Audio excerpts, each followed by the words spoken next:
On vit dans une génération où les gens ont fait du péché un divertissement. Les écrans, ils ont ouvert des portes que des jeunes, ils n'arrivent plus à refermer maintenant. Voilà pourquoi on dit que les écrans, c'est dangereux. L'impudicité, elle détruit des vies tellement silencieusement parce que les jeunes de nos jours, ils veulent montrer une image de bien. Donc, ils vont pas le dire.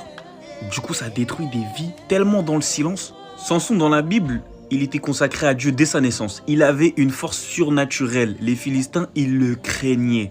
Mais Samson, il tombait pas à cause de ses ennemis. Il tombait à cause de ses désirs. Dès qu'il voyait une femme, il la voulait directement. En fait, il jouait avec le péché comme s'il n'y avait pas de conséquences. Ce dont beaucoup de chrétiens aujourd'hui font. Ce que l'armée n'avait pas réussi à faire à Samson, et ben l'impudicité dans le secret l'a fait à Samson. Samson, il perdit sa force. Et la Bible dit que il ne savait pas que l'Éternel s'était retiré de lui. On peut continuer à aller à l'église, chanter, applaudir, mais tout en étant loin de Dieu.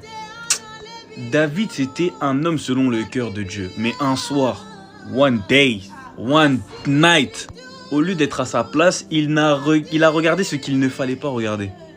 Un simple regard a ouvert une porte du péché.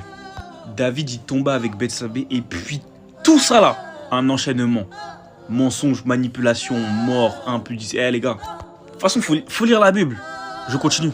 Au milieu de tout ça là, un seul homme, Joseph, my God. Lorsque la femme de Potiphar voulait coucher avec lui, qu'est-ce qu'il a fait? Il a seulement pris ses clics et ses claques, il est parti.